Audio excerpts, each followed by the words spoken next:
শিক্ষা ব্যবস্থার উন্নয়নে পুরো দেশব্যাপী আমরা আমূল পরিবর্তন এনে অনেক বড় দাগে ব্যবস্থা নিচ্ছি। সো শিক্ষার্থীদের ক্লাসরুমে আনবার জন্য যা যা দিতে হতে পারে, পরিবারগুলোকে উৎসাহিত করবার জন্য যেন প্রত্যেকটি শিশুকে মানে প্রাথমিক বিদ্যালয়ে তারা পাঠায়, ইনস্টিটিউশনাল এডুকেশনের বাইরে কোনো 4 থেকে 10 বছরের শিশু যেন না যায় আমাদের দেশে, সেগুলো সকল ব্যবস্থা আমরা করছি। তার সাথে টিচারদের ট্রেনিং, টিচার কারিকুলাম আরো কন্ডিউসিভ করা ফর লার্নিং, মানে বাচ্চাদের লার্নিং এর জন্য। এবং সেই হিসাবে এই যে পিটিআই গুলো, আজকে পিটিআইতে দাঁড়িয়ে আপনাদের এই বক্তব্য দিচ্ছি, পিটিআই গুলোকে আমরা এমন ভাবে তৈরি করছি যেন ওই যে আর্লি লার্নিং স্পেশালিস্ট হিসাবে আমরা প্রত্যেকটা শিক্ষককে বের করতে পারি। সো বাংলাদেশের প্রত্যেকটা প্রাথমিক বিদ্যালয়ে প্রত্যেকটা শিক্ষক যেন একটা আর্লি লার্নিং এক্সপার্ট হয়ে সেই ক্লাসরুমে ঢোকে।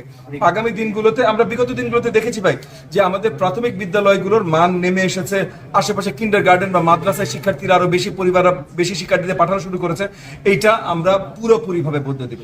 শিক্ষার মানে পেরেন্টরা, গার্ডিয়ানরা হন্য হয়ে প্রাথমিক বিদ্যালয়ে সকল বাচ্চাকে নিয়ে আসবে, এইটুকু আমি আপনাদেরকে আশ্বাস দিচ্ছি। আগামী 2-3 বছরের ভিতরে এই পুরো সিস্টেম আমরা চেষ্টা করব। যা যা নিডস আছে সেগুলো আমলে নিয়ে সেই জায়গায় স্পেশাল কনসেশন বা ওইটার ব্যবস্থা আমরা করব। তবে আমরা বড় দাগে পুরো দেশব্যাপী যা যা বদল আনছি, সেটা যদি সঠিকভাবে আমরা আনতে পারি তাহলে কোনো জায়গায় আলাদা করে নজর দেওয়ার প্রয়োজন পড়বে না, ফুল নজর অটোমেটিক সব জায়গায় যাবে। জাস্ট দেয়া হয় না বলাটা ভুল, বাস্তবিক লিমিটেশন আছে, আমরা খুঁজে অনেক সময় পাই না। জেলা প্রশাসনের দায়িত্বে যারা আছেন তাদের কাছে রিকোয়েস্ট করা হয়, কারণ নিয়োগের দায়িত্ব অনেক দূর তাদের থাকে, এই 3টা জেলার জন্য আলাদা সিস্টেম যেহেতু।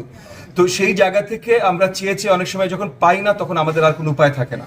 তবে সেই জায়গায় আমরা যেন আগামী দিনগুলোতে আরো বেশি পাই, সো ওখানে শিক্ষক তৈরি করবার আরো এক্সট্রা প্রসেসের উপর আমরা এখন নজর দিচ্ছি।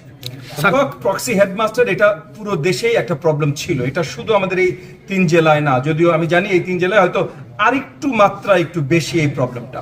তো এই যে এই প্রক্সি শিক্ষক বা বর্গা শিক্ষক যেটি বলেন, এই প্রক্সি শিক্ষক বা প্রক্সি হেডমাস্টারের যেন আগামী দিনগুলোতে না হয়, তার জন্য আমরা টিওদের দায়িত্বে তাদের কেপিআই অ্যাসেসমেন্ট এই জিনিসগুলো নিয়ে আসছি।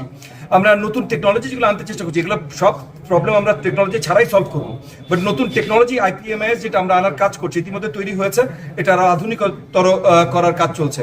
সেগুলোর মাধ্যমে প্রত্যেকটা ক্লাসরুমে এক্স্যাক্টলি কোন এনআইডি টিচার কখন ঢুকলো, কখন বেরোলো, কতখানি পড়ালো, আগামী বছর 2-এর ভিতরে এই জিনিসগুলো আমরা হিসাবে রাখতে পারবো।